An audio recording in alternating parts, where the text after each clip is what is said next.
Sunday morning, jumped out of bed and put on my best suit. Got in my car and raced like a jet all the way to you. Walked in your church with heart in my hand to ask you a question, 'cause I know that you're a Calvinist friend. Yeah. Can I question your doctrine without any strife? Say yes, 'cause I need to know. Say I'll never get your blessing through the day I die. Tough luck, my friend, but why you gotta be so rude? Don't you know I'm Christian too? Why you gotta be so rude? I'm gonna question you anyway. Question tulip, question you anyway. Question tulip, yeah, no matter what you say. Question tulip, ain't what it ought to be. Why you gotta be so rude?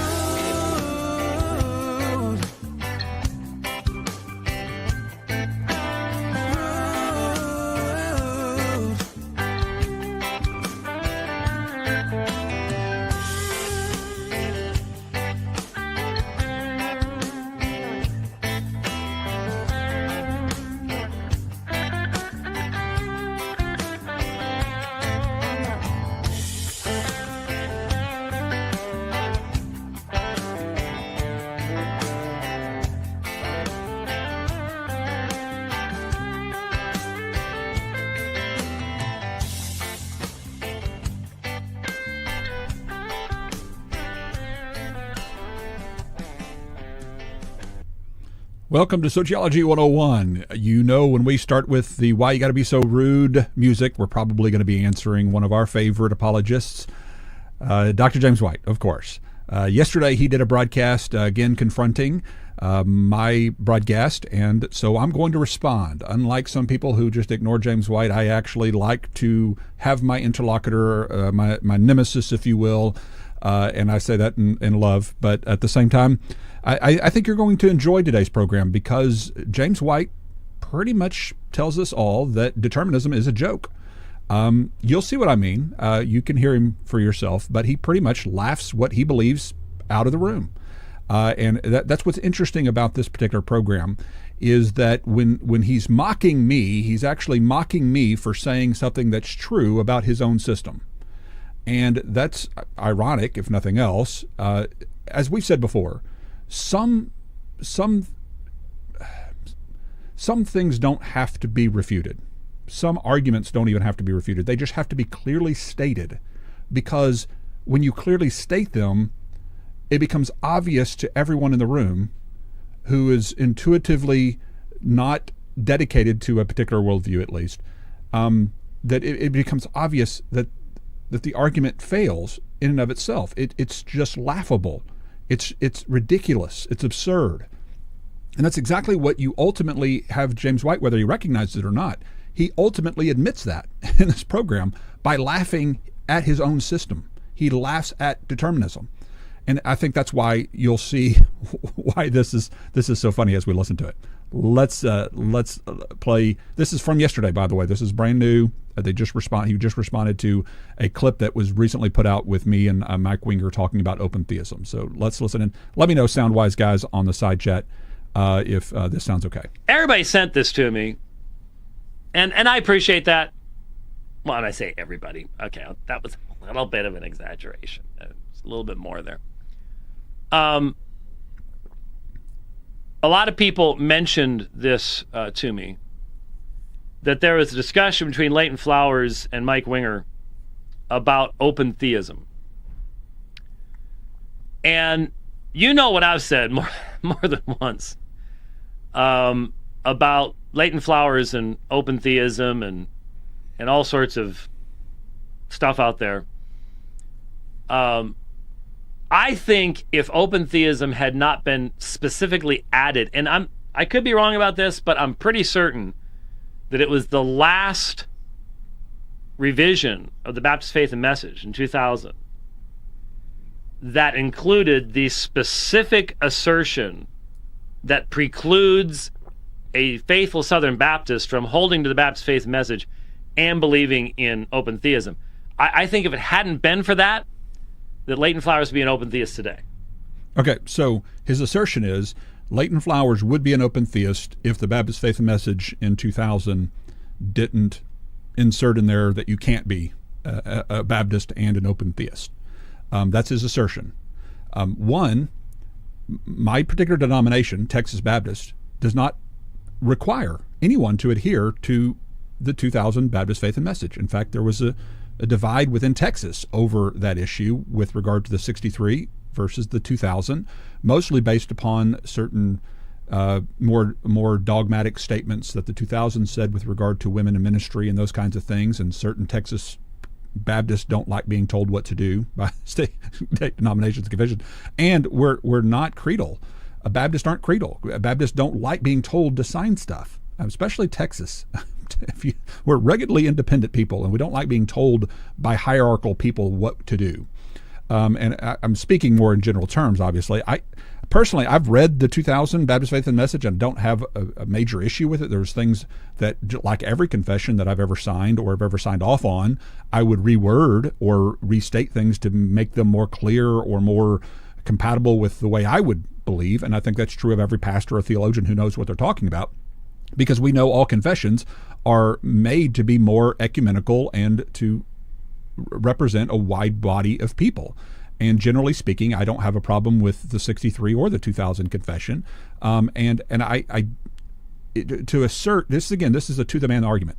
Leighton must really believe that God doesn't have all knowledge. He if it wasn't for his confessions, he just wouldn't believe it. That is just an assertion on his part. Why even go there? It would be kind of like me saying, if you didn't have the London Baptist Confession of 1689 that said that you believe evangelism is necessary, then James White would have given up evangelism a long time ago. James White would have just thrown out evangelism altogether. I just know he would. How do I know? I just think I know everything about James White, and so I just assert he would be a hyper-Calvinist if the 1689 didn't preclude him from being one. Do you see how absurd that is and disrespectful? I can't come up with my own doctrinal views, and I don't have to adhere in my convention to the 2000 Baptist Faith and Message. So to assert that I'm only adhering to it because my convention would somehow throw me out if I didn't, it's just absurd. I mean, I like Mike Winger. We've sat down. We sat down when I was over there before the world went insane, and I've obviously responded to just all sorts of stuff that he's said, and I think on certain topics demonstrated some fundamental exegetical issues that I don't believe the responses were adequate to correct. But anyway, we've had our back and forth. And he's going to say in this, I don't believe anything in determinism and stuff like that. And so we have a very different theodicy. Do I think that he can come up with a consistent theodicy? No, of course not. I don't. It's one of the reasons I'm Reformed. The biblical theodicy is the biblical theodicy, and it's based upon God's absolute sovereignty. There's no question about that. Of course, what Calvinists mean by absolute sovereignty is theistic determinism, which he doesn't refute. I mean, he knows that's what it is. Of course, sovereignty doesn't mean determinism. Sovereignty means God's kingly right to rule as he pleases. God sits in heavens and does what he pleases. But it also goes on to say in that same chapter, the heavenlies belong to the Father, but the earth he has given over to man, which is why we pray, God, let your will be done here on earth as it is in heaven. A prayer that would be superfluous if God's will is always meticulously done, as the Calvinist deterministic worldview asserts. And so we're pushing back on Calvinist redefinition of the word sovereignty to mean theistic determinism, i.e. God brings about all things in accordance with his divine decree, even men's evil choices and desires, even the rapist's desire to rape, even the molester's desire to molest, even the murderer's desire to murder. All of those came about by sovereign decree on Calvinism, which, again, don't take my word for it. You'll hear it from them as we go through it. So we answer the problem of evil very, very differently. And so we would debate atheists differently and all sorts of things like that. So that. Yeah, and I'm hoping to have Mike on again towards the end of the month, and we may be talking about some of the methodological differences between the different worldviews. Your soteriology does drive your methodology. In other words, what you believe about God does affect the way you treat other people and the way you debate other people. I think this is manifest, especially during the Reformation times when you had people like Balthasar Hubmaier, who believed in religious liberty and the baptism of believers, not the baptism of infants. He was killed for that under the rule of Zwingli, by the way. And he believed we shouldn't kill dissenters, not only because he was one who was at scrutiny of being killed himself, but because he actually appealed to his soteriology. He appealed to God's patience and love. And he would make arguments to the effect of, instead of with we should try to persuade, instead of with sword and fire, with patience and prayer, because this is the model that Jesus gave us. He was patient with people, and because Christ died for all people, he went on to argue, we should give them as much time as possible. We shouldn't cut their life short. We should want their life to be long, so that they'll have as much time as possible to win them over. Balthasar Hubmaier argued. In other words, his soteriology drove the way he treated people. He wants to be patient with people who are dissenters of the faith. Instead of torturing them into the faith or burning them at the stake for disbelieving, he wants to be patient with them. He wants to show them love. Go figure. In other words, Balthasar Hubmaier sounds much more like a modern-day Baptist than does Luther or Calvin or Zwingli, and yet nobody knows hardly who Balthasar Hubmaier is. And I'm just saying, why don't we look to some of these heroes of the Christian faith who were burned at the stake along with their books and see maybe they were teaching a lot closer reality to what we believe today with regard to Christian liberty, with regard to how we should treat dissenters, with regard to how we should evangelize. And so, yeah, I do think that there is valid claims with regard to the methodology and how your soteriology or your theology will drive your methodology. Dustin, thank you for your super chat. This is typical James White. When he doesn't have an actual argument, he reaffirms his doctrine and misrepresentations and ad hominems. That's typical. I mean, that is unfortunately been the MO of Dr. White. That's a problem. That's why we debate these things. But it even seems to me that in this discussion of open theism, when Pastor Winger asks Leighton Flowers, well, what if determinism was true? What if the Bible actually does teach it? What would you do then? And what you hear is Leighton does his... Okay, well, we'll get to the question in a little bit, but that's not exactly what Mike asked. Mike asked, if determinism is true, would you believe that God is still, would you be able to say that God's still moral or right? And I have to think about that question for a while because I'm trying to be conciliatory towards people who listen who are Calvinist, because I want to be careful how I say these things. But I mean, thinking back over it, and I think what I was about to answer before Mike kind of redirects is much like what Roger Olson says to Horton, Dr. Horton, when they're talking about these things.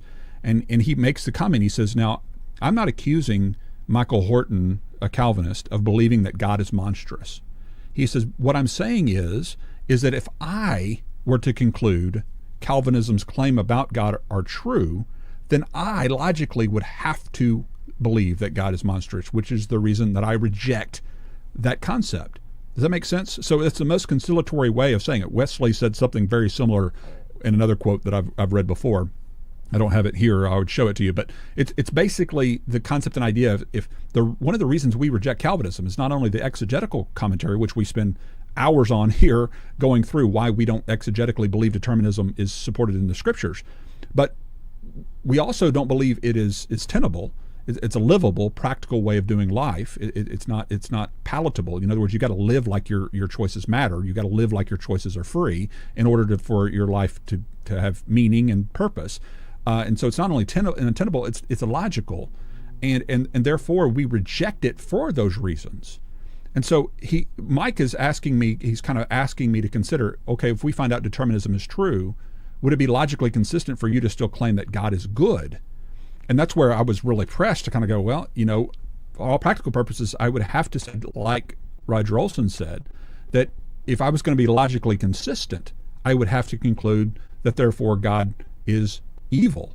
And this is the whole thing. When it comes down to these arguments, and we've made this point before, and we use the example, for example, if somebody came along and says, Jesus is a bigot, like the guy on TikTok recently, that weird pastor dude that pastor, I put in air quotes there, who comes out and says Jesus was a bigot. He didn't love women really, and he didn't really treat women fairly. He had to repent of that kind of thing, right? And so you got people come out and say Jesus is a bigot, right? Now there's three ways that you could deal with that kind of statement. You could either come along and say, well, yeah, Jesus was a bigot, but because he's Jesus, it's okay because Jesus is God and whatever Jesus does is right. And so, yeah, he was a bigot, but because it's Jesus, it's okay for him to be a bigot. You could come at that argument, okay? You could come at the argument and say, oh, Jesus was a bigot, therefore Jesus wasn't God, and I shouldn't worship him, and he's a bad person. So you could either come to that conclusion, which is probably what an atheist might do, is if he were to hear that. He would say, oh yeah, Jesus was a bigot, and I want to reject Jesus now, okay? Or the third argument is to say Jesus wasn't a bigot, which is most of us, right? We would say, no, Jesus is not a bigot. That's just wrong. Jesus is good, and he's not a bigot, right? So that's the three ways to approach that false claim about Jesus. Well, in the same way, you can have a false claim about God. You could say God decrees all moral evil, okay? And you could either take the Calvinist approach and says, yes, that's true, God does do that, but he's God and he can do what he wants, and therefore it's right. And so he does wrong things seemingly to us, but he's really right in doing it, and it's just a mystery beyond our full comprehension. We don't know really how it's true, as John Calvin himself actually makes the argument, as we've read thousands of times here before, from John Calvin, how it was ordained by the foreknowledge and decree of God what man's future was, without God being implicated as an associate in the fault as the author and the prover of transgression, is a secret so much excelling the inside of the human mind that I'm not ashamed to confess ignorance. I daily so meditate on these mysteries of his judgments that curiosity to know anything more does not attract me. What's he saying? I don't know how God's good. I don't know how his character is right and good given determinism. I just don't know how it's true. But he's taking that first approach. He's accepting, yes, God decrees moral evil. And I don't know how that works, but it's just true. But he's still good because God's good and you can't call God bad. So he's doing seemingly bad things from our perspective, but we know he's good. So, and that's the approach they're taking. What the atheist is doing is they're also accepting this claim. God decrees moral bad stuff, and therefore I don't believe in God, or I don't worship God, one of the two. And that's obviously the bad approach. The rest of Christianity, what are we doing? The rest of Christianity is doing the same thing whenever the person says Jesus was a bigot. We're coming along and saying, no, Jesus wasn't a bigot. Or we're doing the same thing. When people say God decrees moral evil, we're coming along and go, no, you're wrong. You misinterpreted the Bible. God doesn't decree moral evil. So you can choose which of those three methodologies you want to take when confronted with what people are saying about God. You can either say, yes, that's true about God, but he's still good and we just don't know how he's good. Or you can do what the atheist says and says, oh, God is decreeing more evil, therefore he's bad, and so we're going to reject God. Or you can come along with the rest of us and say God doesn't decree moral evil. You've got to decide which of those three approaches you're wanting to take, because that's really where it gets down to your theodicy, as we're talking about. Well, I do whatever I was determined to do. Leighton, honestly, I think some people think that every time that Leighton Flowers does the, well, I've been determined to not understand these things, that he's just trying to be funny. No, that is how he thinks. That is... It's not how I think. It's what you believe. And prove me wrong, Dr. White. Prove me wrong. Come on the program and say, I do not believe that Leighton was determined to believe what he believes. Come out and just say that. Because otherwise, you're not mocking me. You're mocking the true claim of your system. Now, lest you just think that I'm misrepresenting Calvinist. Remember, James White touted the book by Bignon, the French philosopher. He touted his book as a defense of determinism, right? You've heard him on his program. You've seen it all over social media, this French philosopher, Bignon, being touted as one of the leading scholars in defense of this concept of theistic determinism. And let's just, instead of believing me, listen to what one of their leading scholars says with regard to what Leighton has been determined to believe and think. Okay, listen. Exhaustively describe reality. Okay. So determinism isn't the thesis that some things are determined. It's the view that all things are determined. And we'll get back to that because that matters in some of the formulation of the arguments. Okay, well this raises a question then. So did God causally determine Calvinists like Kokel, Christ, Muller, etc. to disagree with you? The answer is yes. All things are determined. So yes, God did causally. Okay, so the Calvinists that disagree with theistic determinism, in other words, there are some Calvinists who believe in libertarian free will, like Crisp and others, inconsistently, but they do. They deny theistic determinism, and they disagree with the higher Calvinists who do believe in theistic determinism. And he asked them, did God determine them to do that? And he says, yes, that's exactly what happens. All right. Determine that. Okay. Okay, and it also raises another question. Leighton, you and Yeah. I both used to be Calvinists. They say, right? They claim to be Calvinists back. Yeah, yeah. That's fine. And I can take that as their word. I didn't know them. I don't have any reason to doubt that they were sincere Calvinists in the past. But yes, to answer that question again, he's asking. Well, that raises a big question, a conundrum somehow for the Calvinists. Did God determine us to leave Calvinism? And yes, I take them at their word. I say yes, God determined that too. Determinism means all is determined. So just get this out of the way. Determinism means that everything is determined. So it makes no sense to ask, well, did God determine that? Yes. Yes. Okay. The answer is yes. Okay, so not from me. That's from the leading scholar of the Calvinistic system. God is determined for Leighton Flowers to leave determinism and to believe what I believe. So he's laughing at and mocking what he himself believes and his leading scholars teach and believe. The namesake for their own systematic even believes these things. Let me pull it up on the screen if we have time to do this real quick. I know many of you have seen these things. There's nothing new here under the sun from what we've done, but I just have to point these things out because new people are tuning in every time we have a program, especially when we're answering someone like James White. Creatures are so governed, according to John Calvin, by the secret counsel of God that nothing happens but what he has knowingly and willingly decreed. In other words, God decreed Leighton's view against determinism, period. That's just a truism of their view. He's mocking it. He's mocking me saying something that's true about his system. Just keep that in mind. John Calvin, quote, "We hold that God is the disposer and ruler of all things, that from the remotest eternity, according to his own wisdom, he decreed what he was to do, and now by his power execute what he decreed. Hence, we maintain that by his providence, not heaven and earth and inanimate creatures only, but also the counsels and wills of men are so governed as to move exactly in the course which he has destined." In other words, he has destined the will of men, the will to do good or to do evil, to molest, to rape, to do all those things. That is in accordance with his divine will. Thieves, murderers, rapists, molesters, everything. According to John Calvin, quote, "Other evildoers are instruments of divine providence, being employed by the Lord himself to execute judgments which he is resolved to inflict."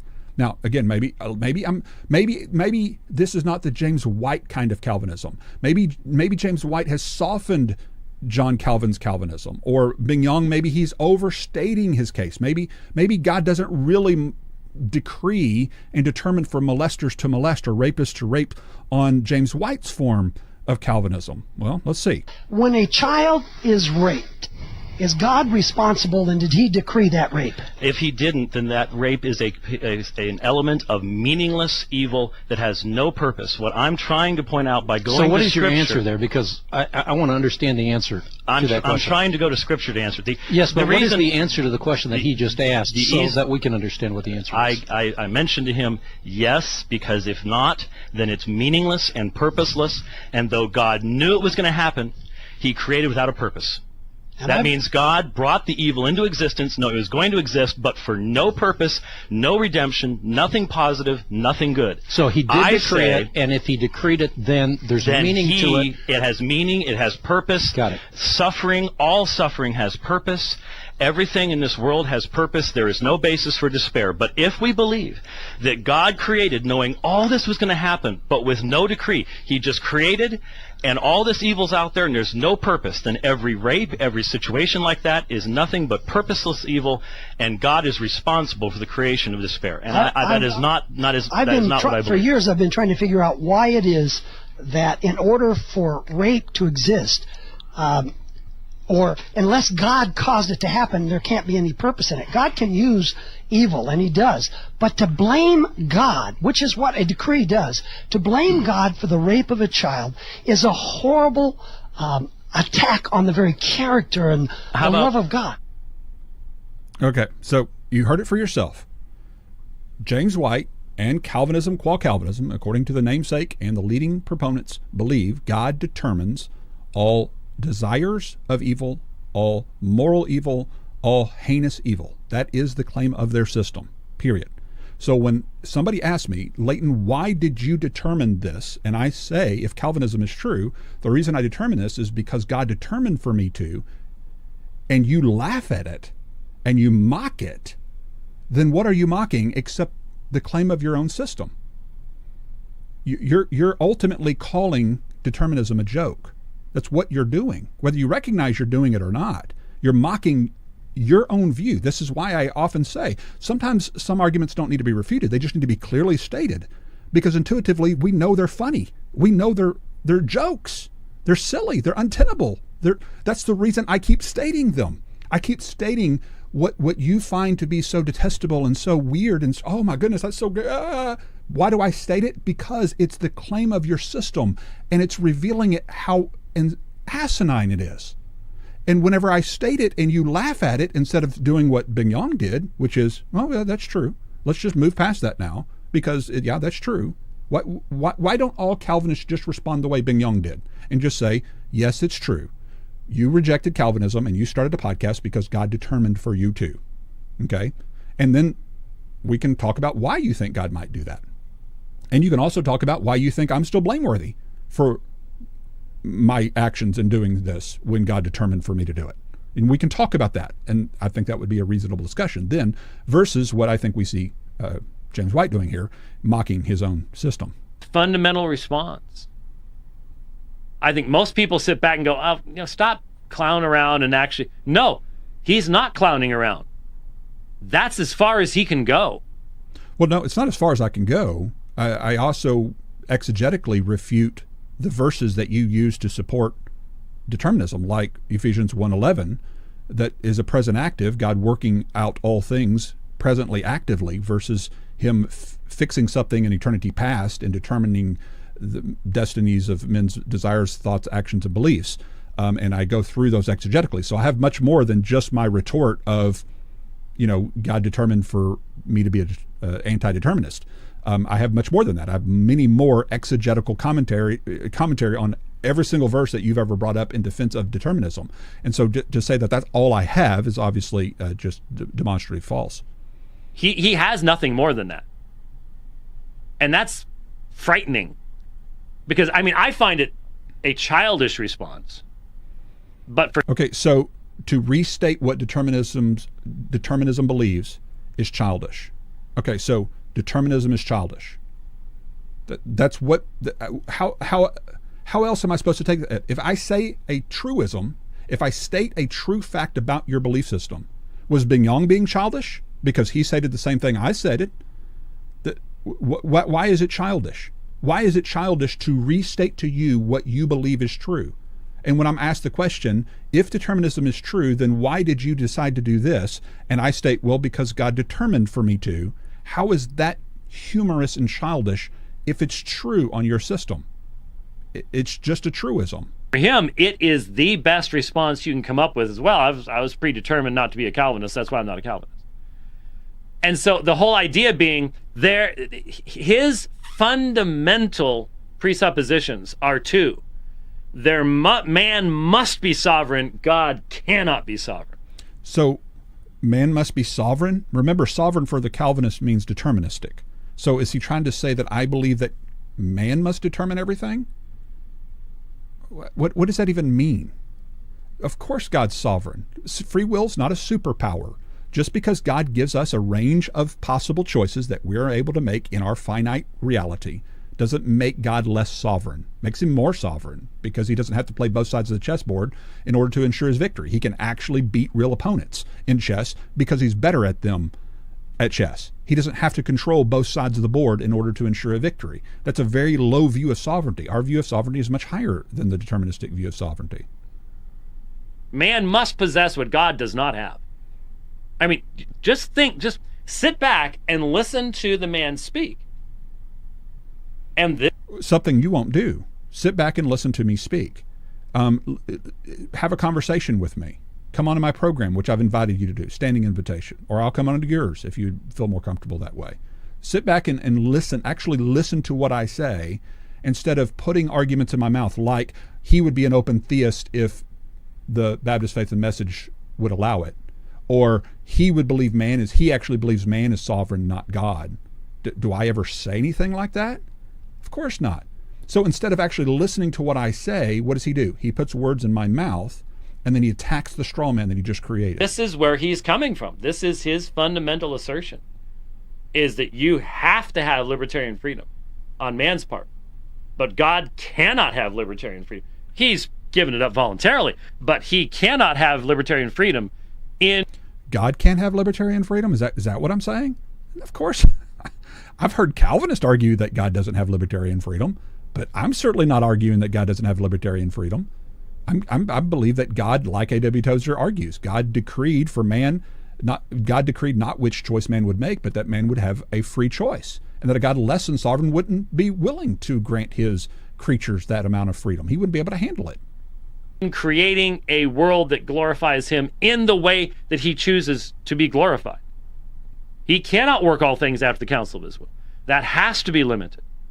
No, he can work all things out of the counsel of his will. He's working things that we do freely according to the counsel of his will. There's a big difference between positively, actively, in time, working out things for good versus determining everything everybody does. Big difference between those two. And I love to use John MacArthur's words from whenever he was younger. He's become more and more Calvinistic over the years. But this is an article he wrote years and years ago that I love to use because it's it perfectly, succinctly describes what we believe with regard to like Romans 8:28, for example. But God's role with regard to evil is never as its author. God simply permits evil agents to work and then overrules evil for his own wise and holy ends. Amen. Agree with you there, MacArthur. Ultimately, God is able to make all things, including all the fruits of all the evil of all time, work together for a greater good. In other words, he is able to bring good from evil. It's called redemption. You take a bad thing that an autonomous, separate creature does, and you turn it for a good purpose.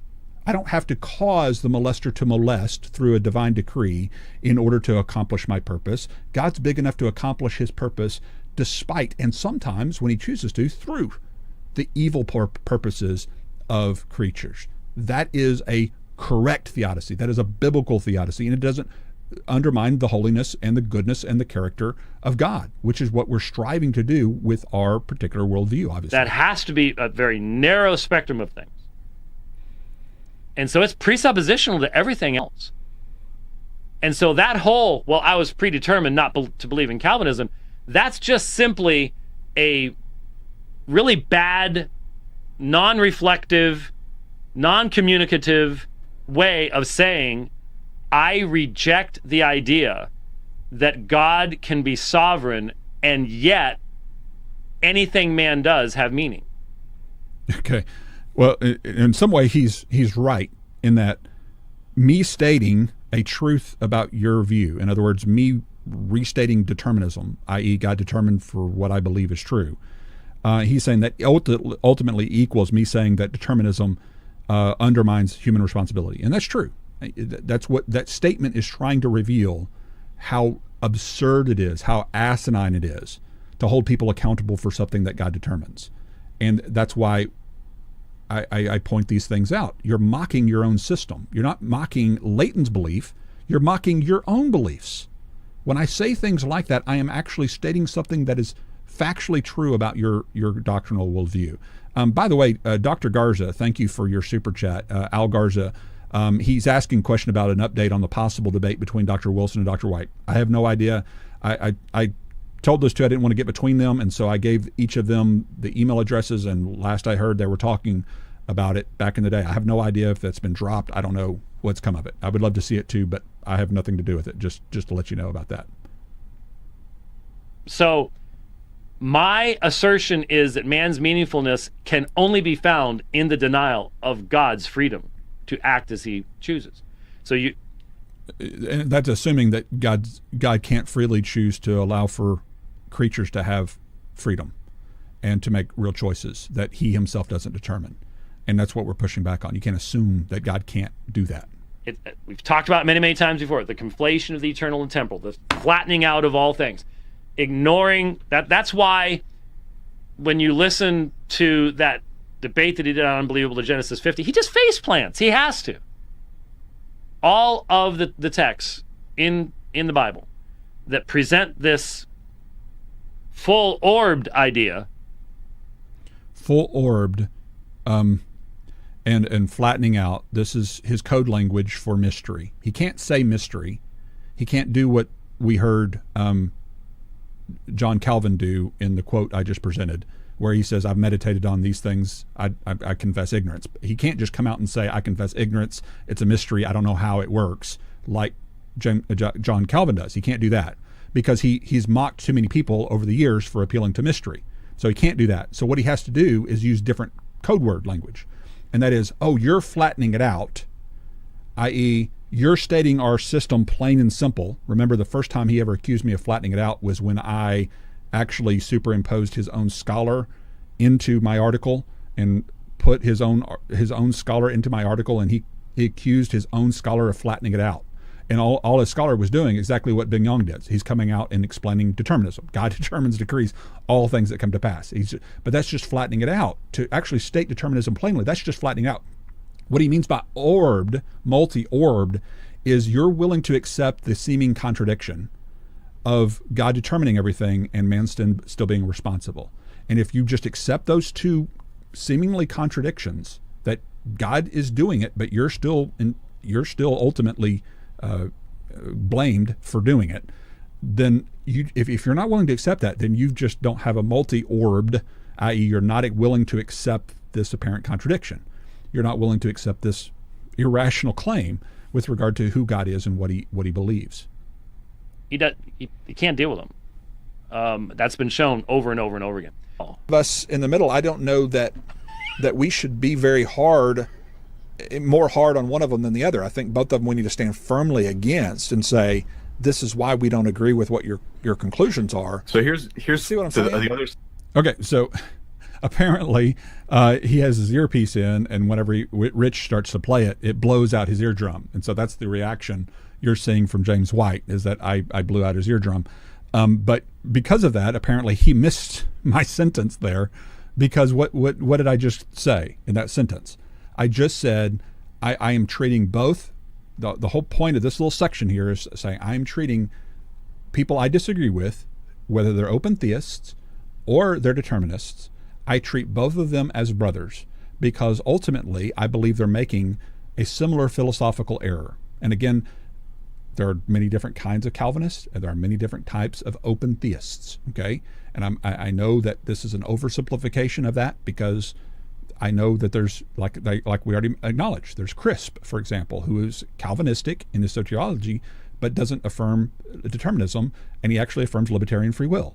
Okay, so like Kokel and others. Okay, so Calvinism has a big umbrella of folks underneath it that hold the differing views. Open theist, same kind of thing. Now, open theist has been dumbed down to this concept and idea of God just doesn't know the future at all and have any idea of the future, and he's just out there guessing, and that kind of thing is often the caricature. But most of the guys that are scholars among the best of the best arguments of the dynamic perspective don't argue that way. They sound a lot like Molinists, to be honest. I mean, there's a lot of the middle knowledge talk and all those kinds of things. I'm not trying to get into all that right now, okay? But I fundamentally disagree with the philosophical conclusion, the modal fallacy, as we've explained it through teachings from William Lane Craig, who is trained in philosophy, unlike myself, who talks about how you can't conflate certainty with necessity, that something can be certainly known without being determined by the knower, right? Well, Calvinists have ultimately determined and decided that if God knows something prior to creating it, and he creates it anyway, then that means he has determined it. He is the one who is the author of it in a sense. He is the script writer of it. As Chris Date even talks about, he's the Tolkien to the Lord of the Rings. I mean, he's the author of it. He's the one bringing this thing to pass by sovereign decree. And it's just the way that it has to be, because they can't imagine philosophically any other way for it to be. Okay, so if he knows it, then he must have necessitated, he must have determined it. And so the open theist deals with that by saying, well, that's true claim, and so we'll just come along and say, well, he doesn't know it. He doesn't have full knowledge of these things, and he doesn't have complete knowledge. And what our perspective says is if there's going to be a mystery, this is where you appeal to the mystery, and that is in the quality of omniscience. Just like we appeal to mystery with the quality of omnipotence, his power, and we talk about this, the argument that Lennox makes between that and how. We don't know how God made something from nothing, his power. That's an appeal to mystery with the power of God. We don't know how he makes something from nothing. Can't possibly begin to describe that. It's beyond our full comprehension. But we believe that he made something from nothing, obviously. So you could believe that something's true without knowing how it's true. Well, omniscience is the same way. I don't know how God knows my choices tomorrow, but I believe that he knows my choices tomorrow. Okay? And that's where my mystery is. And I'm not afraid to appeal to mystery. Now, I could do the James White thing and say, oh, you're flattening it out because you believe determinism is the only answer. You don't have the full orbed concept and idea that God has the power to know the future free choices of people he doesn't determine. And I could do the same thing to him. And what am I doing? I'm appealing to a mystery. I don't know how God creates something from nothing. I don't know how he knows my choices before I make them. I believe that he does based upon revelation, and I do so in faith. And I'll leave it at that because that's where the Bible leaves it. I'm a theologian, not a philosopher. I'll let the philosophers philosophize about why and how they think God pulls off these things, but I'm not going to throw somebody out of the kingdom because they come to a different philosophical conclusion about those things. That's why I just made the argument. I treat James White as a brother. I treat Brian Wagner as a brother. Brian Wagner has a dynamic perspective of the knowledge of God. James White has a deterministic perspective of the knowledge of God. Mike Winger has more of the perspective like I have with regard to more of the typical Boethian type of perspective of God outside of time. He takes more of that approach from what I understand from what he says. All three of them I treat as brothers because all of them are attempting to answer a very deep, very difficult to understand philosophical problem. But what am I doing? I'm saying I think we should treat all three of them like brothers. That's my point. And I would think that James White would agree with that because he has quote unquote brothers that he treats like brothers who are not Calvinists and who aren't determinists.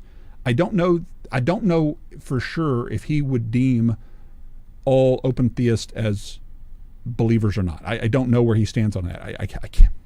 I can't imagine somebody throwing somebody out of the kingdom in the sense of saying, well, he must not be redeemed if he lands on some philosophical dynamic perspective. It's just weird to me. And yet some Calvinists are that dogmatic about it. And it's strange. Side of it, right? Open theism, if I understand the way people often come to open theism is it's an attempt at theodicy, at a defense of why God allows evil. And basically the part that's open theism says, hey, well, he didn't even know that was going to happen. Right. You can't blame him because he didn't know. And I would say that doesn't mean anything to me because in the middle of the evil thing God didn't know about, now he knows. Why doesn't he stop it right then? Right. Like you still have to deal with God allowing these things to happen. And so it doesn't really solve anything. All it does is potentially strip God of an attribute the Bible declares that he has. Right. And I know open theists are gonna be like, Mike, you don't understand our position. You're misrepresenting us. Yeah. And I will say, I think, and I could be wrong here, but I mean that sincerely. My studies so far show me you don't understand your position if you're an open theist and you say that. Right. It's not me. But look at like Greg Boyd and his stuff he says on open theism. I'm embarrassed to listen to what he says about it. I'd much rather hear a Calvinist talk about determinism as far as what offends me more.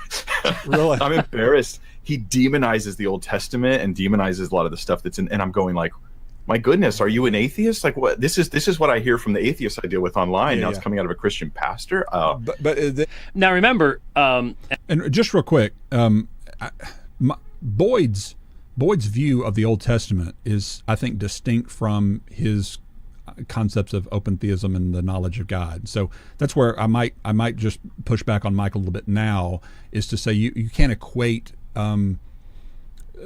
Boyd's specific views on the Old Testament with his view of God's knowledge, because someone like Brian Wagner, for example, would very likely disagree with some of Boyd's claims about the Old Testament, but still have a dynamic perspective of God's knowledge. And so I don't think you can equate those two. And I'm not sure Mike was meaning to do that, but it kind of came across that way. I just want to make that distinction. And I'm not sure if the hearing will ever cover in that ear, but I can hear. I wonder why God decreed for that to happen. Sorry, can't help it. Hear it clearly. I could, at least at first. How'd you lose your hearing? Latent flowers. just latent flowers blew up my eardrum. Or you were born totally depraved and you don't have the ability to hear because of a decree of God from birth. Spiritual deadness, right? Sorry. Anyway, so we've got it working now. But notice what's being said there. Mike is saying, I reject this system. But what you're going to be hearing as part of this discussion is, which is more offensive, Calvinistic determinism or open theism? And okay, which is more offensive? Now remember, this is two people are talking who believe both open theism is wrong and determinism is wrong. Okay, that's our starting premise. We believe both of them are wrong.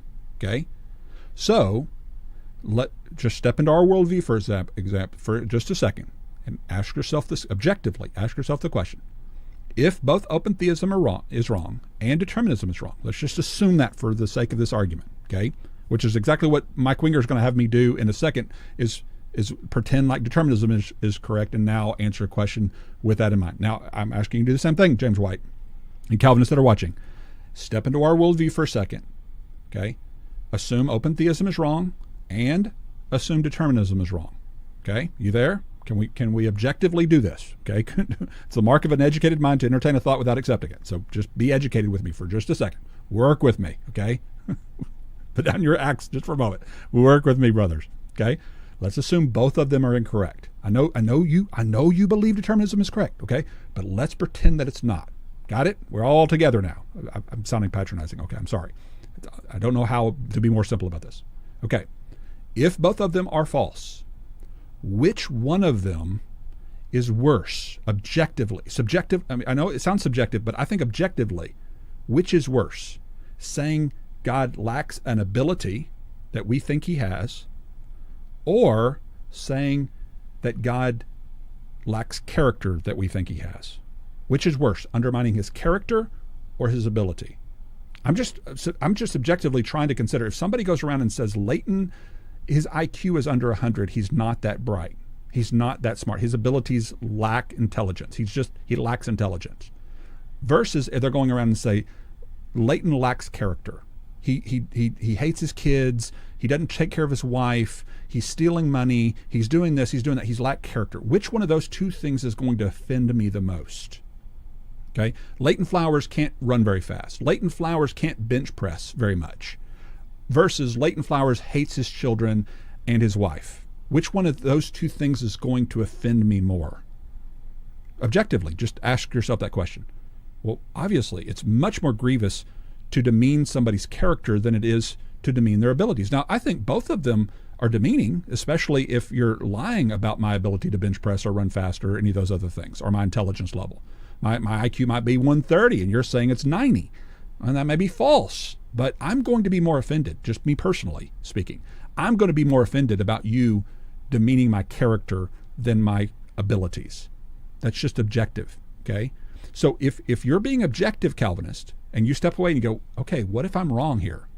What if my systematic is wrong? What if determinism isn't true? But I'm going around saying what we just heard James White say on the Bible Answer Man program in response to Bryson and say, yeah, God decrees the rape of babies for his own glory. Oh yeah, by the way, I found out that's wrong. God's not decreeing the rape of babies. What have I just done?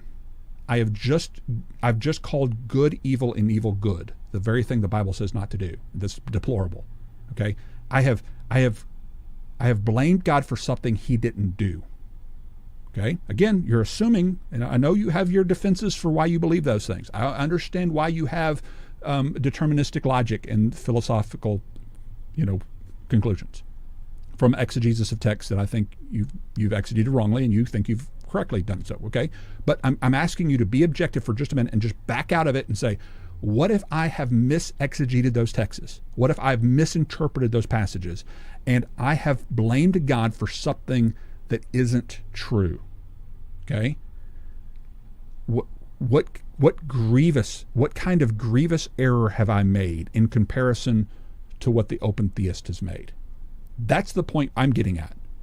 That's not, James White doesn't seem to even be able to entertain that concept. It doesn't seem to me, at least. So it's fascinating that the theology that gave the form to the Protestant Reformation is now considered to be as offensive as literally denying that God knows the future.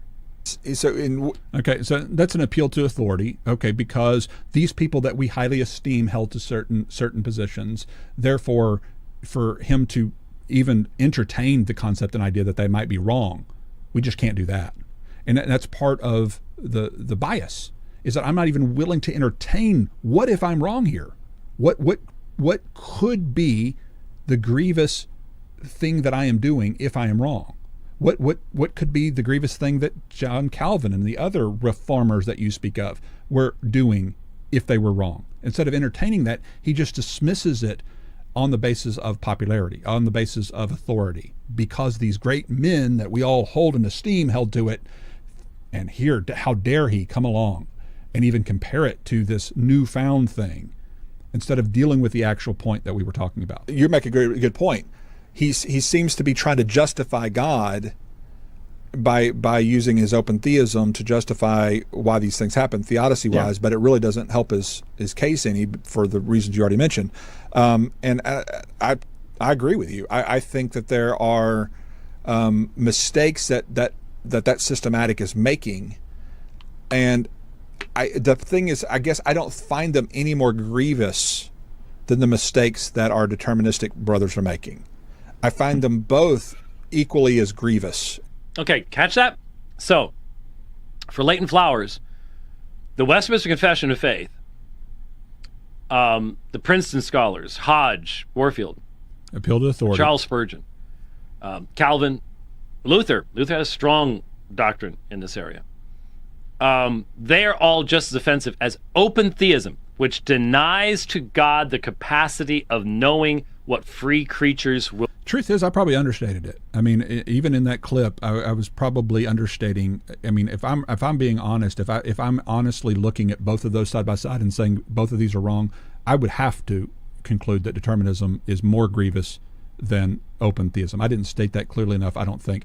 And so, if James White really wants to critique me, he should critique this video instead of that one, because I'm actually saying I think determinism is a more grievous error than that of open theists. I still find both of them to be a philosophical error for the reasons I've already stated. But if both of them, again, assuming both of them are incorrect, I think objectively speaking, determinism is more grievous. Will do in the future. Remember, Dr. Sanders, and this was something that Idol Killer, that was the guy's name, Idol Killer. He remembered your name. He was calling you God Killer earlier. There's a little difference between Idol Killer and God Killer, by the way, James White. And this is my gift from Warren McGrew. You're just wasting my time. What are you talking about? That's James White there. It is a foreign religion. Okay, there we go. Thank you, Idol Killer. He didn't even need to make this video. I've already got all his responses right here. All right, move along. Thank you, Idol Killer. This is something that Idol Killer never asked John Sanders, which I found really strange. But I asked Dr. Sanders in our first debate at Reformed Theological Seminary, did God know that you would exist when he created the universe? And his answer was no, of course not. Now, I can't speak for all guys who open to open theism, dynamic omniscience. I know that some answer that question differently, just like some Calvinists answer different questions differently with regard to their particular brand of determinism or compatibilism or whatever it may be. So, again, anecdotal, evidence of things like this, I don't know that represents all forms of openists or open theists or dynamic omniscience views. I don't know. I honestly, there's part of me that doesn't. We may have some people. I'm working on getting some better representation from the dynamic perspective on. Maybe Brian will come back on, or I'll get Idol Killer. I know he's Warren may come back on and talk through some of these things. Again, a lot of philosophical stuff that's packed in to those issues, and a lot of it's beyond my my intelligence level, because I'm drooling on my keyboard as we speak, and so I barely can understand what James White's saying, much less what the deeper philosophical guys are saying. No, of course not. So for Leighton Flowers, someone can literally state that God didn't know that Leighton Flowers was going to exist when God created, which means he didn't know any of the evil that Leighton Flowers would do in his life, or anyone in the generation before, or anyone in the generation before, etc., etc., etc., etc. And yet, he made all the conditions for all of that to happen without it having any meaning, without it fulfilling anything. Yeah, Aaron brings up a point, and he's asking the question: if on some forms of open theism, I would add that, because there's different forms of open theism, I'm sure. If God chooses not to know the future, in other words, if he limits his own knowledge, because in their view that may be necessary in order for him not to determine things, is for him to limit his own knowledge of the future, is that really an inability? And that's a good question. I would guess not. It's like the rock you can't move question. Can God create a rock so big that he can't move it? Well, that's a different question than can God create a rock that he chooses not to move? That's two completely different questions. And I would have to assume there's nothing logically impossible about God choosing to create a rock that he leaves untouched. In other words, he chooses not to move it at all. He does have that capacity. And so if the open theist, a brand of the open theism, is saying God could know the future free choices, but in order for them to be free, he had to limit his scope of knowledge in creation, which, by the way, that's not a lot different than the whole infralapsarian, supralapsarian, sublapsarian controversy. If you go back and because it's talking about, what is it? The order of God's decrees. God decrees this and then this. God decrees the fall and then redemption, versus all these. What are they doing? They're trying to get to this exact issue with regard to God's knowledge and the causal link between God's knowledge in a temporal, linear world of time and space. Our brains can't get this. That's why I always go to the that versus how. And you just recognize there is mystery here. But you got to go with what the scripture says. And the scriptures don't ever say that God determines and decrees evil. In fact, you've got a lot of verses that fly in the face of that, denying that he decreed them to kill their children to Molech, for example, as in Jeremiah 19:5. The pride and lust are not from the Father, but from the world. He doesn't even tempt men to do evil. All these passages of Scripture which scream at us saying God is holy, he is separate from that which is evil, and then therefore to conclude based upon a philosophical quandary that God must decree evil based upon your understanding and idea of how time and space works within the infinite concept of who God is and how he works within time and space. I don't know. I don't know why people would ever be so dogmatic as to claim some of the things they claim philosophically, but they do. That is what open theism is. But to say that God is working all things after the counsel of his will. Okay. We believe God works all things after the counsel of his will. But working an evil choice of a bad person for a good purpose, redeeming it, like we read from MacArthur even earlier from his commentary on Romans 8:28, that's much different than God decreeing all things, sovereignly and unchangeably decreeing the desires, the lusts, the pride of men. There's a big difference between those two things. And that's why sometimes if he gets the chance to paint his worldview with kind of political speech to make it sound really nice and comfortable, then yeah, it sounds better than this other perspective over here that God just doesn't know anything, versus the I think the more nuanced reality that would be brought by a scholar from that perspective. And of course, James White's not going to take time to paint the other worldview with the steel manning best responses. He's going to demonize it and make it sound as ridiculous as possible while making his own view sound as palatable and nice and sugar-coated as possible. That he has predestined all things, summing up all things in Christ, that's equally offensive to the assertion that God didn't know that latent flowers even exist when he created them. I think they're both misinterpreting the text. I think they're both misinterpreting. I think they both come at it with a bad philosophy to begin with, in order to come to conclusions.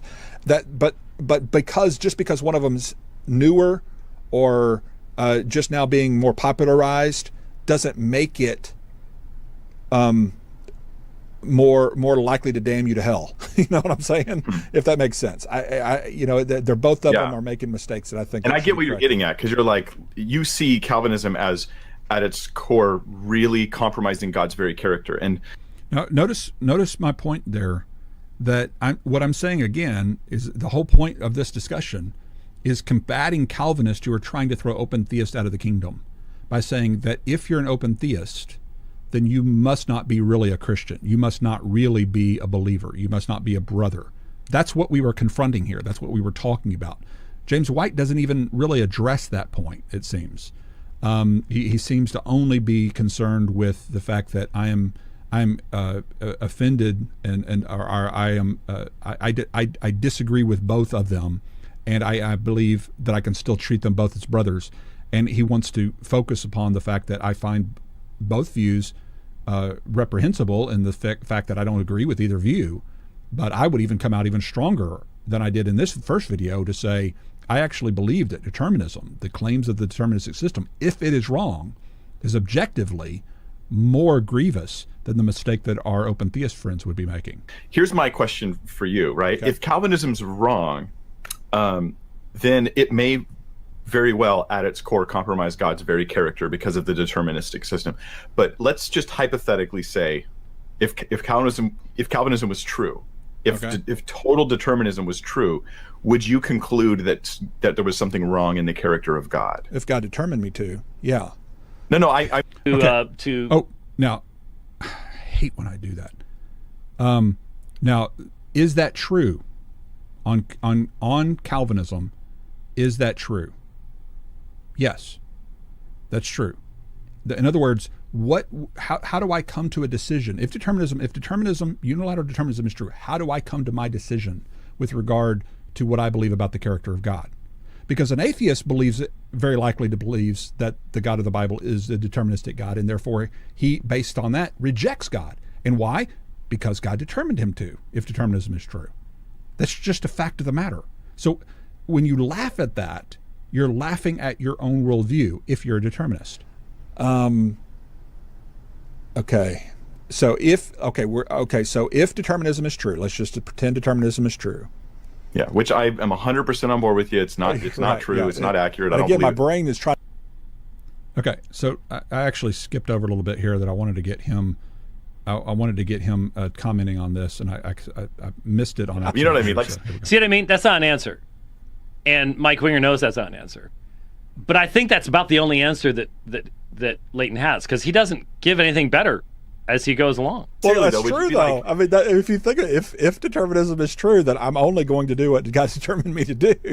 And so I mean, would you be logically consistent if you concluded that God is therefore somehow morally compromised because of determinism?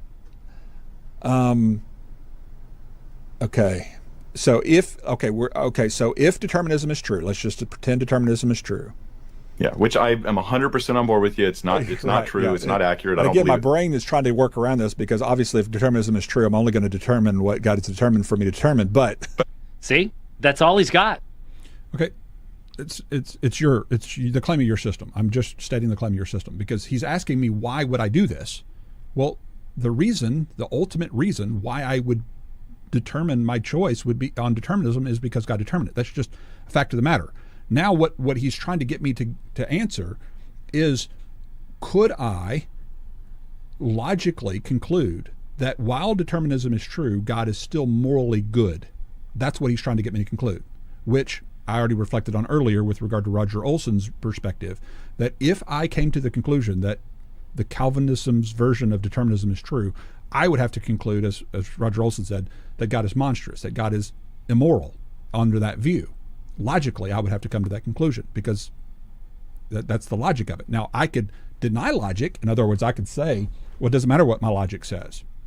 I'm gonna just deny logic. I'm just going to accept the antinomy. I'm going to accept the paradox. I'm going to accept the very quote that we gave from John Calvin. I'm just going to stop meditating on it and just accept the multi-orbed perspective.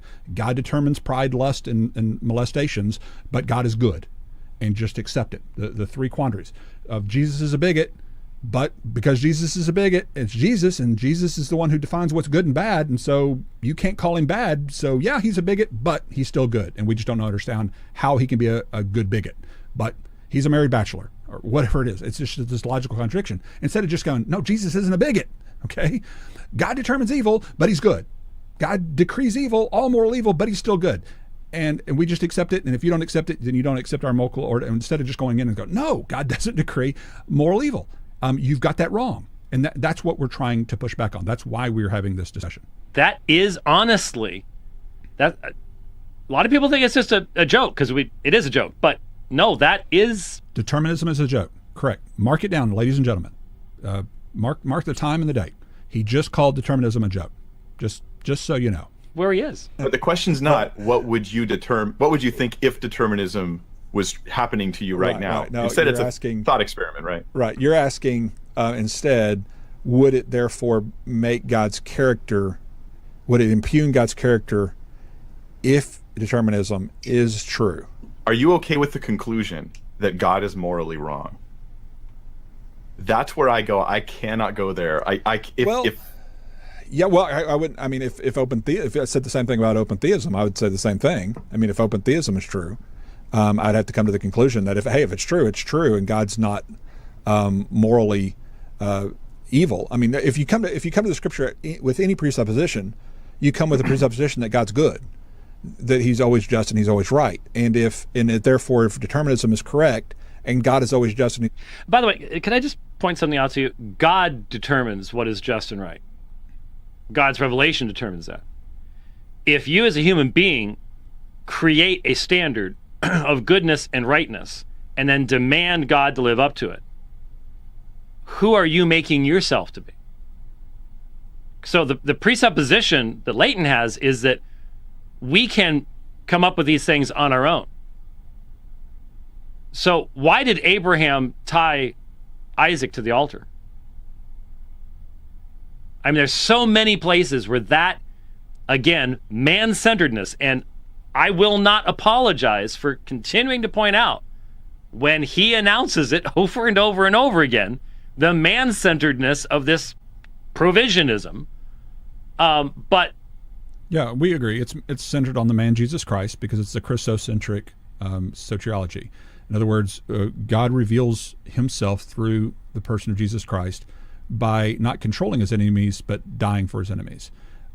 He lays down his life, provides for his enemies. He doesn't pass by on the other side of the road like the priest and the Levite. He stops and helps his enemies. And if they deny his help, then that's their fault, not his. And to kind of go with what he was talking about there with regard to the morality of God. And again, it's just like the Jesus is a bigot thing, right? His approach to say, well, yeah, but Jesus is the determiner of right and wrong. And so even if Jesus did something that's bigoted, then we just say that he's a good bigot. Okay, he's a good thief. He's good at it. He's good, but while doing something that we know intuitively is evil, and we just accept it as evil. And if you don't accept it, then you must just not accept the multi-orbed world that we live in. And so we're just going, no, Jesus isn't a bigot. No, God doesn't determine rapes for his glory. Okay, so we're denying the claim of your system. And this is where I think that the quote from C.S. Lewis is so apropos. I mean, this applies perfectly because what is he confronting here? He's confronting Calvinism in this quote. And listen to what C.S. Lewis says. If God's moral judgment differs from ours so that our black may be his white, we can mean nothing by calling him good. For to say God is good while asserting that his goodness is wholly other than ours is really only to say God is we know not what. And an utterly unknown quality in God cannot give us moral grounds for loving or obeying him. If he is not in our sense good, we shall obey, if at all, only through fear, and should be equally ready to obey an all-powerful demon. That's what omnipotent fiend means. All-powerful demon. The doctrine of total depravity, when the consequence is drawn that, since we are totally depraved, our idea of God is worth simply nothing, may thus turn Christianity into a form of devil worship. And what is he talking about? He's saying that when people come along and blame God for doing devil-like things, but then say we should worship him anyway because even though it looks like a devilish thing, he still must be good, and that's just a quandary we can't understand in our multi-orbed world, but we're going to worship this seemingly morally evil person. And we're going, no. God is demonstrably good. What does demonstrably mean? It's able to be demonstrated why he's good. This is one of the reasons I wrote the book, God's Provision for All. This is what I start with the illustration of my grandfather. And this is why I get into this, and this is why. So please hear me. This is very vital to understand this. I talk about my grandfather because my grandfather, he went to be with the Lord probably 10, 11, 12 years ago. It's been a while. It's been a long time, probably longer than that. And he was a demonstrably good man. In other words, he did good for others. He was always stopping on the side of the road and helping. He could build anything. He was a machinist in the World War II. He could fix any engine. And when he couldn't fix an engine, it was not a unusual thing for him just to give somebody an engine. Just like, oh, I can't fix your boat. Well, you can have mine. Literally, that's the kinds of things that my grandfather would do. He was just a very giving, very humble, very gracious man that would very rarely pass by anybody who needed help and not help them. And that's just the way he was. And when I was at his funeral, people would just keep coming up to us as the family, and they would say, your grandfather, Rusty Russell, you call him Rusty Bucket, was his handle on the CB and everything. Everybody call him Rusty. Well, Rusty was such a good man. And they weren't just giving a platitude. Like a lot of times you'll hear platitudes at a funeral because that's just what you're supposed to say to the family. Oh, your father was just a good man. And when really he was a jerk and never helped anybody. And they would just, he's going to be missed. When they're thinking in the back of their mind, man, I'm not going to miss that guy. That's not the way this was. It wasn't platitudes. They would come up to me and they would say, Rusty was such a good man. And then they would tell me a story. What were they doing? They were demonstrating his goodness. They would say, when I was in need, here's what he did for me. When I had problems, here's what he did for me. He had that kind of character. My mother tells me a story about when they were younger.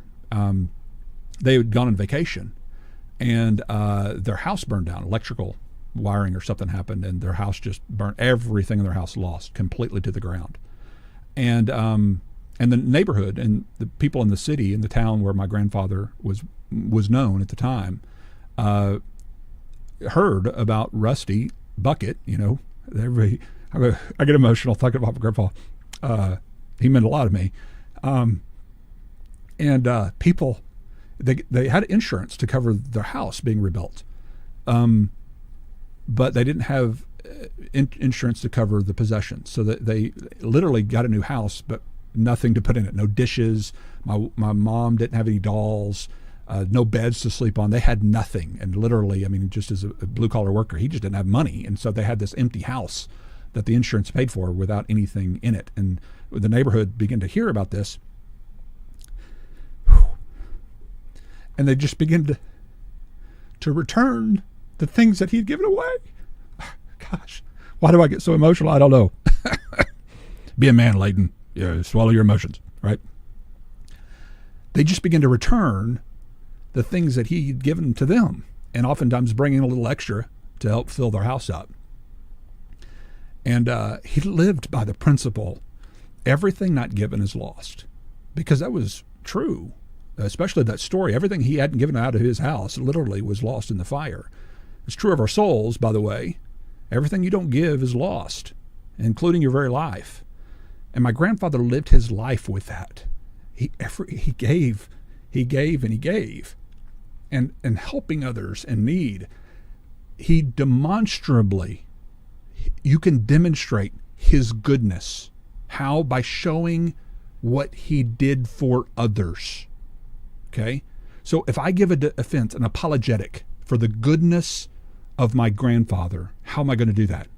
I'm going to walk through and show you how my grandfather did good things for people and had good intentions towards people, not bad intentions, right? Okay. In the same way, If I'm going to give an apologetic for God and his goodness, what am I going to do? I'm going to demonstrate for you his goodness. And when somebody brings a false accusation about my God and says, God does this, this, and this evil thing, and some atheist yells, God determines all evil. He just likes rapists to rape and blah, blah, blah, blah, blah. What am I going to do? I'm going to, no, that is not my God. My God doesn't do that. My God actually helps people in need. He redeems all the evil. He actually is going to hold people accountable who do those horrible things. Nobody's going to be mocked. God's not going to be mocked. A man's going to reap what he sows. It may look like he's gotten away with that. He's not gotten away with anything. God is just. He's good. He's right. And I'm going to defend God just like I would defend my grandfather by demonstrating his goodness, not by agreeing with my accuser and saying, oh, yeah, you're right. My grandfather actually caused all of this evil, did all these evil things. He actually started the fire and was the fireman, but he's good and you just don't understand my grandfather because you're not multi-orbed enough. No, I'm going to defend my grandfather by demonstrating his goodness. In the same way, I'm going to demonstrate how my God is good by going to the scriptures and pointing out how you've misinterpreted passages to mean things that they don't mean. And that's how I'm going to defend it, because my father is good. Much better than my grandfather ever hoped to be. The reason my grandfather had any level of goodness was because of his relationship with Jesus Christ and what Christ had taught him to do. That's a presupposition, whether he wants to see it or not. Always right, then somehow what J.I. Packard and others say, it's an antinomy. You just don't get it latent, but somehow God's completely deterministic and he's not culpable, and you're just too dumb to get it, because God apparently determined for you to be too dumb to get it. That's just the way that it is. And on the other side, if open theism is true, and we again come to the presupposition God's good and he's just and he's right, then I would still conclude that, okay, God doesn't know near as much as we thought he did know, but he's still good and just as right. And so you see what I'm saying? I think either way. Yeah, and I agree with you there. I think that's it. To me, I go, I cannot entertain the idea, and I don't mean like emotionally, but I mean intellectually. I can't sustain the concept that Almighty God has some sort of moral flaw. And even if the world looked 100% like God somehow must be doing something wrong here, I would have to conclude I'm obviously wrong. Yeah. Like, God is God. And here the fear of the Lord is the beginning of wisdom. And I go, oh, Lord, I trust you. I don't understand it. And I wouldn't even have a defense. If someone asked me, my defense would be, God's good because he's God. And I will not let the circumstances of this time convince me that he's not good. So I tend not to use that concept of, like, some people say the Calvinistic God, and he is therefore like a bad God. And I go, you are treading on, in my mind, or treading on dangerous ground when you make statements like that. So I would say I can, which Leighton has made 144,000 times. Understand how. So you should be able to maybe give us an example of some of those things when I've called it a Calvinistic God. That the whole defense of this is that Calvinists are my brothers and worship the same God I do. They're misinterpreting things about God and drawing wrong conclusions about God. Okay? And so, again, James White makes an accusation without any citation. I don't say that Calvinists are worshiping another God. I actually call people out for saying that Calvinists believe in a false God. And what we're arguing is that you believe in the same God we do, but you've misinterpreted some passages of Scripture, and you've used false philosophy, bad philosophy, to conclude things about God that aren't true. That's been my argument all along. Now, there are a lot of people on the side chat and who follow the broadcast who would like for me to come right out and say you worship a false God and that you're not a true believer and you're going to hell. But that's the very thing I'm defending against on this program, which you don't seem to want to acknowledge. A deterministic God would make it very difficult to have a theodicy or to deal with the problem of evil. I don't know how I would. I have a video on the problem of evil. I don't know exactly how I would make that video if I believed in determinism. Right. So I'm thankful that that's not the case. So there you go. Obviously, we have dealt many times with Pastor Winger on theodicy, and I think have provided some strong arguments. But the point is, when you can take open theism with its incredibly damaging, unbiblical, philosophical underpinnings, and even begin to compare it to the theology that broke the Roman stranglehold on Europe. I mean, maybe you disagree with Luther, but Luther said this is the issue. Will of man, sovereignty of God. That's what. Well, and Luther's views on the subject were quite a bit different, as pointed out in another episode, than what John Calvin's were on some of those issues. But that notwithstanding, the damaging theology of open theism, as you put it, was decreed by God on your system for His glory, and yet you're bemoaning it. So you're bemoaning that which you believe God has sovereignly and unchangeably brought to pass for His glory. Explain the rationality of that, please. Again, you will mock me for saying that, but when you do so, you're mocking a truism of your belief system, because on your belief system, God brought to pass all things, which would include the damage of open theism. So explain to me rationally why it is okay for you to stand up against what you believe God has sovereignly and unchangeably determined for His own self-glorification. When you can do that, maybe we can have a rational discussion about this. But that's what he was right. He was right. But a lot of most open theism does not have any meaningful connection to the history of the church as far as there being any kind of consistency in belief. Did you? When Mike posed that question to Leighton, and Leighton kind of laughed it off, and then Mike pressed him on it, and like, no, we need to talk about this. Do you think that he was sincere? Who? In Leighton? In suddenly, it was like he'd never ever actually considered that as a possibility. Well, no, I really honestly think that there's a loop in the man's mind where if you say God is sovereign over all things, He simply will not allow for there. Now, what he means by God's sovereign over all things, which is something we would all affirm, he means God determines all things, which would include my beliefs. Keep that in mind, okay? Because that's where the irrationality of his statement lands and what he's mocking me for. It's one of the reasons you get hung up with questions like, okay, assuming determinism is true, why would you make that choice? Why would you believe this? Would you believe it's logically consistent to still call God morally just and right if you believe that God determines and controls the molester's desires and decisions to molest? That kind of question, of course, has come to my mind. Like I said with the Roger Olson quote, Roger Olson, would have to conclude, if determinism is true, now that I understand the claims of the system and I don't have a cognitive dissonance that I once had as an affirming Calvinist at one time, once I see the two and how they relate, I have to conclude, logically, it would be inconsistent for me to hold to determinism while still declaring that God is moral. Now, I believe that Calvinists are sincere in their affirmation of God being a good God. Okay, that's what I've said before. But I think it's logically inconsistent for them to do so. They appeal to mystery as to how God can be good while still determining evil. Whereas I say God doesn't determine evil. Not in the way that they suggest, anyway. To be the distinction that Christian theology makes between the decree of God and the prescriptive will of God. And so the decree of God, i.e. God's determinism versus what He says. So that's the two wills of God. This is what God's determined. This is what God says. God says, I didn't decree for you to burn your children Molech, but I sovereignly decreed unchangeably in eternity past for you to kill your children Molech.